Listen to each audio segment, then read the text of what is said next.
जय हिंद दोस्तों, मैं भानु साहू आपको अपने YouTube channel Sahu coaching centre में आपका स्वागत करता हूं। जैसे कि हमने पिछले क्लास में पढ़ा आर्टिकल के यूज, आर्टिकल के मैंने पिछले क्लास में रूल नंबर 20 तक आपको बता दिए थे और आगे बढ़ते हुए इसी कड़ी में मैं आज आपको रूल नंबर 21 बताऊँगा। दोस्तों बस 3 ही रूल और बचे हैं, फिर ये आर्टिकल द का यूज है, ये हमारा क्लास समाप्त हो जाएगा। लेकिन मित्रों रूल तो और काफ़ी सारे हैं, बहुत सारे, लेकिन मैं ओनली आपको एग्जामिनेशन पॉइंट से बता रहा हूँ कि एग्जाम में क्या क्या आ सकते हैं, आप जिसकी तैयारी कर रहे हैं उसमें क्या क्या क्वेश्चन पूछे जा सकते हैं। तो मैंने रूल नंबर 21 को नाम दिया म्यूजिकल इंस्ट्रूमेंट। दोस्तों ये म्यूजिकल इंस्ट्रूमेंट में हम आर्टिकल द का यूज कहाँ करेंगे, तो मैं आपको परिभाषा लिखवा देता हूँ, आप नोट कर लेना। जब भी किसी सेंटेंस में प्ले वर्ड दिया गया हो, जब भी किसी सेंटेंस में प्ले वर्ड दिया गया हो और उस सेंटेंस में म्यूजिकल इंस्ट्रूमेंट का नाम आया हो, उस सेंटेंस में म्यूजिकल इंस्ट्रूमेंट का नाम आया हो, तो हम म्यूजिकल इंस्ट्रूमेंट के पहले आर्टिकल द का यूज करेंगे। दोबारा बोल रहा हूँ, जब भी किसी सेंटेंस में प्ले वर्ड दिया गया हो और उस सेंटेंस में म्यूजिकल इंस्ट्रूमेंट का नाम आया हो, तो हम म्यूजिकल इंस्ट्रूमेंट के नाम के आगे आर्टिकल द लगाएंगे। अब म्यूजिकल इंस्ट्रूमेंट क्या हो सकता है, इसमें पियानो, गिटार, हारमोनियम, ठीक है दोस्तों। आपको मैं एक एग्जांपल बताता हूँ। Example, my friend plays the guitar. My friend plays the guitar. तो दोस्तों देखो, इस सेंटेंस में प्ले वर्ड आया और इसके साथ म्यूजिकल इंस्ट्रूमेंट गिटार आया, तो म्यूजिकल इंस्ट्रूमेंट के सामने आर्टिकल द लगाएंगे रूल के मुताबिक। मैंने आपको रूल बताया, किसी सेंटेंस में अगर प्ले वर्ड दिया गया हो और उस सेंटेंस में म्यूजिकल इंस्ट्रूमेंट का नाम आया हो, तो म्यूजिकल इंस्ट्रूमेंट के सामने आर्टिकल द का यूज़ करेंगे।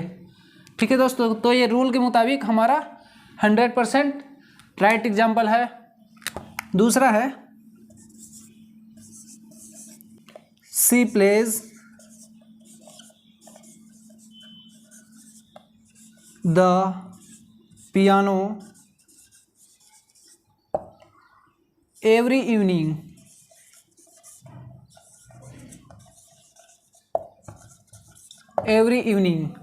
तो इसमें भी आप देख सकते हैं, सी प्लेज, प्ले वर्ड आया है, उसके साथ सेंटेंस में म्यूजिकल इंस्ट्रूमेंट पियानो का नाम आया है, तो हम उस म्यूजिकल इंस्ट्रूमेंट के सामने आर्टिकल द का यूज़ करेंगे।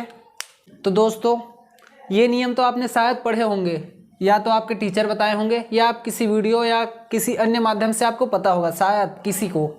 लेकिन हमारा अभी ये तो ट्रेलर है, पिक्चर अभी बाकी है। देखो एग्जाम में कैसे आता है क्वेश्चन। बट आप नोट कर लेना, जब भी सेंटेंस में म्यूजिकल इंस्ट्रूमेंट को काउंटेबल नाउन मतलब कि गणनीय संज्ञा के रूप में यूज किया गया हो, तो वहाँ आर्टिकल द का यूज ना हो करके हम ए और एन का यूज करेंगे।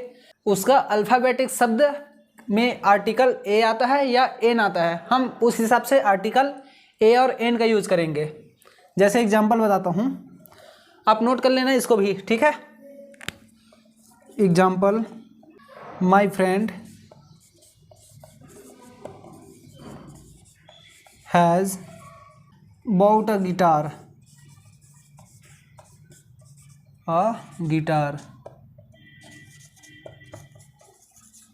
देखो यहाँ पे बॉट मतलब खरीदने की बात हो रही है, तो यहाँ गणनीय संज्ञा, अगर मेरा दोस्त गिटार खरीद रहा है तो कितना खरीदेगा, नॉर्मल सी बात है, 1 खरीदेगा, 2 खरीदेगा।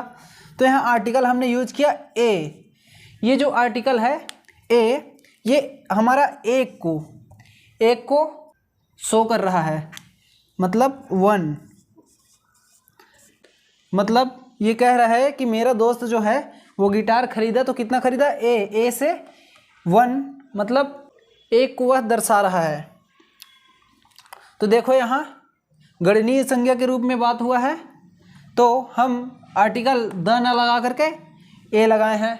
यहाँ एन भी आ सकते हैं, वो अल्फ़ाबेटिकली शो करेगा कि हमें ए लगाना है या एन लगाना है। ठीक है, नोट कर लेना। जब भी किसी सेंटेंस में म्यूजिकल इंस्ट्रूमेंट को काउंटेबल नाउन के रूप में यूज किया गया हो या गणनीय संज्ञा के रूप में बात कही गई हो तो वहाँ आर्टिकल द नहीं लगा करके ए और एन का यूज करेंगे। ठीक है, आगे बढ़ते हुए दोस्तों आपको रूल नंबर 22 बता रहा हूँ। इसको मैंने नाम दिया पॉलिटिकल पार्टीज़ या रिलीजियस कम्युनिटी। इसमें परिभाषा आप नोट कर लेना। जब भी किसी पॉलिटिकल पार्टीज़ या रिलीजियस कम्युनिटी के बारे में जिक्र होता है तो हम उस पार्टी के आगे या उस कम्युनिटी के आगे आर्टिकल द का यूज़ करेंगे।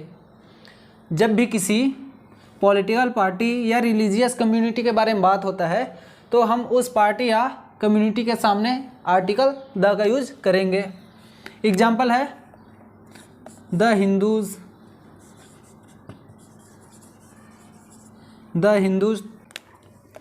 द क्रिश्चियन,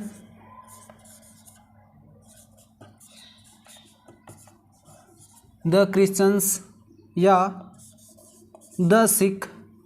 उसी तरह political parties the NDA, the आप या द बीजेपी, द कांग्रेस। तो मित्रों किसी भी पॉलिटिकल पार्टी देखो एनडीए, आप, बीजेपी, इसके आगे आर्टिकल द का यूज होगा। और रिलीजियस कम्युनिटी मतलब धार्मिक संगठन द हिंदूज़। तो यहाँ पे देखो मैंने किसी भी धर्म के नाम के बाद एस लगाया है और उसके पहले आर्टिकल द लगा है। ये रूल में लगा है और ये एस लगा है। तो एस लगा है इसलिए दोस्तों ये जो द है ये पूरा हिंदू मतलब जितने हिंदू है वो सभी को शो कर रहा है। यहाँ जो क्रिश्चियन के आगे द लगा है और इसके बाद में एस लगा है तो ये जो द लगा है वो पूरे के पूरे सभी क्रिश्चियंस को शो कर रहा है। लेकिन इसमें एक सेंटेंस आएगा he is a Hindu, he is a Hindu. तो दोस्तों यहाँ एस नहीं लगा है इसलिए यहाँ आर्टिकल द यूज नहीं हुआ है। ये जो ए यूज हुआ है ये राइट सेंटेंस है। अगर हिंदूज होता तो पूरे हिंदू को शो कर रहा है इसलिए हम वहाँ आर्टिकल द का यूज करते। लेकिन ही इज अ हिंदू ये राइट सेंटेंस है। क्योंकि हिंदू में एस नहीं है इसलिए आर्टिकल हम ए का यूज किए हैं। ठीक है दोस्तों, या सी इज अ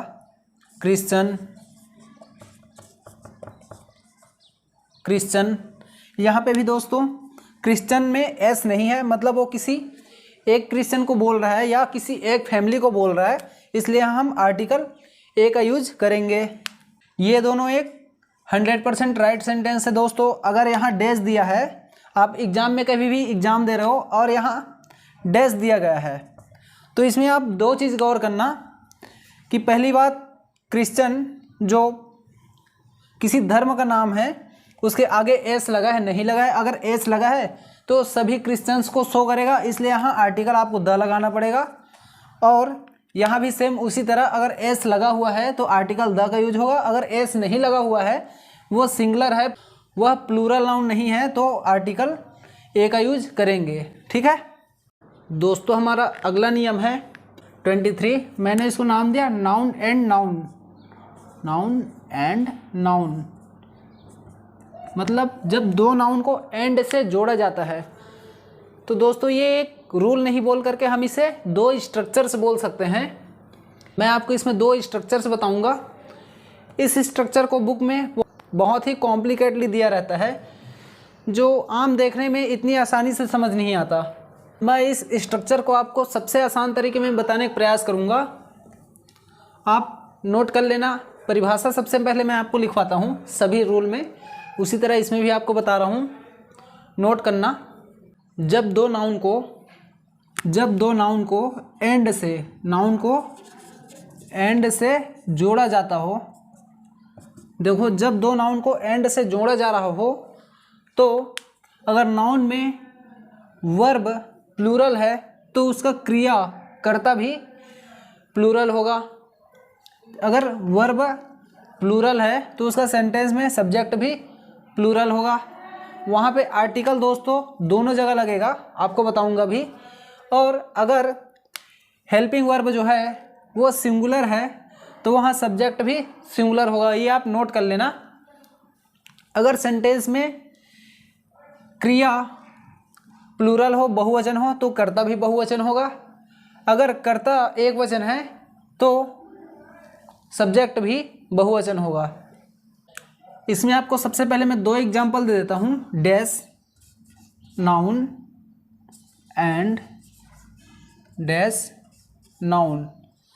जब 2 नाउन को एंड से जोड़ा जा रहा हो तो उसके पहले आर्टिकल हमें क्या लगाना है। सबसे पहले मैं आपको बता दूं, अगर उस सेंटेंस में क्रिया बहुवचन हो तो उसका कर्ता भी बहुवचन होगा, मतलब जब वर्ब प्लूरल हो तो उसका सब्जेक्ट भी प्लूरल होगा। और अगर उस सेंटेंस में वर्ब सिंगुलर है, मतलब क्रिया सिंगुलर है, तो उसका सब्जेक्ट या कर्ता भी सिंगुलर या एक वचन होगा। ठीक है, तो देखो 2 नाउन को एंड से जोड़ा जा रहा है, यहाँ आर्टिकल क्या आएगा, dash noun and dash noun. तो सबसे पहले मैं आपको इसमें 2 एग्जाम्पल बताता हूँ। एग्जाम्पल दोस्तों पहला है dash principal, principal and dash chief guest,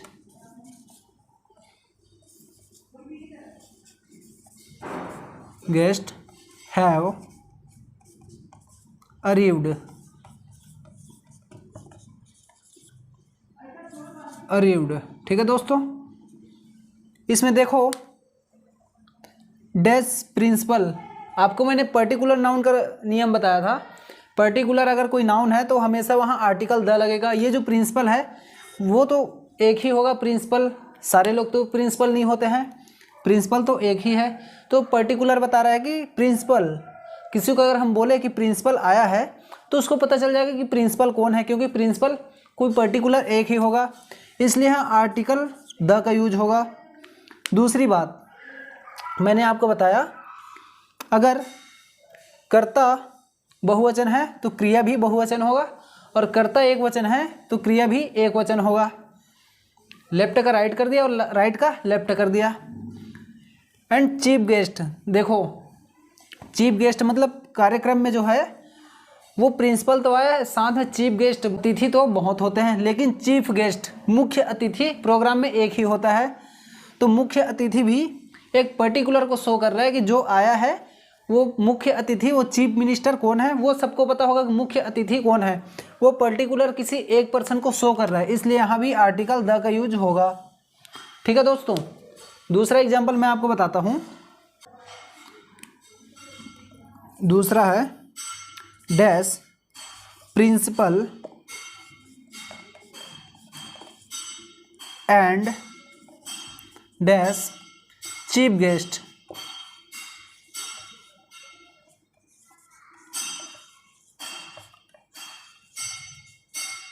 has arrived, arrived. तो देखो दोस्तों, इसको मैं पूरा लिख देता हूँ ताकि आपको नोट करने में दिक्कत ना हो। अरीव्ड, देखो यहाँ पे मैंने आपको बताया कि अगर क्रिया एक वचन है, देखो क्रिया हैज़ एक वचन है, प्लूरल है, तो कर्ता भी एक वचन होगा, सिंगुलर है। ठीक है दोस्तों, तो रूल के मुताबिक देखो प्रिंसिपल, प्रिंसिपल क्या है, वो किसी पर्टिकुलर ही होगा, प्रिंसिपल पर्टिकुलर को शो कर रहा है, इसलिए हम यहाँ आर्टिकल द लगाएंगे। पर्टिकुलर को शो कर रहा है प्रिंसिपल। लेकिन chief guest has arrived, chief guest इसमें देखो ये एक वचन है, हैज़ सिंगुलर को शो कर रहा है, इसलिए हम यहाँ आर्टिकल नहीं आएगा। रूल के मुताबिक इसमें आर्टिकल नहीं आएगा, क्योंकि उस प्रोग्राम में यह सेंटेंस से आपको यह पता चल रहा है कि जिस प्रोग्राम में प्रिंसिपल आ रहा है वही प्रिंसिपल उस प्रोग्राम का चीफ गेस्ट है, मुख्य अतिथि है। तो हम एक नाउन में 2 आर्टिकल नहीं लगाएंगे। Principal and chief guest. तो ये जो है प्रिंसिपल ही उस प्रोग्राम का मुख्य अतिथि है, मतलब एक ही है प्रिंसिपल और चीफ गेस्ट, इसलिए हम वहाँ आर्टिकल का यूज नहीं करेंगे, सिंगुलर फॉर्म में है। तो सबसे पहले मैं आपको बता दूं कि आपने सीखा क्या इसमें। अगर क्रिया एक वचन है, अगर क्रिया एक वचन है तो यहाँ आर्टिकल नहीं लगेगा, और कर्ता एक वचन है तो यहाँ आर्टिकल का यूज होगा। मैंने अभी तक आपको ये नहीं बताया कि यहाँ आर्टिकल ए लगेगा, एन लगेगा, द लगेगा, ठीक है, यहाँ आर्टिकल का यूज होगा। लेकिन अगर कर्ता बहुवचन है तो यहाँ आर्टिकल यूज होगा, और क्रिया भी उसके साथ बहुवचन होगा तो यहाँ भी आर्टिकल यूज होगा, आर्टिकल यहाँ भी यूज होगा।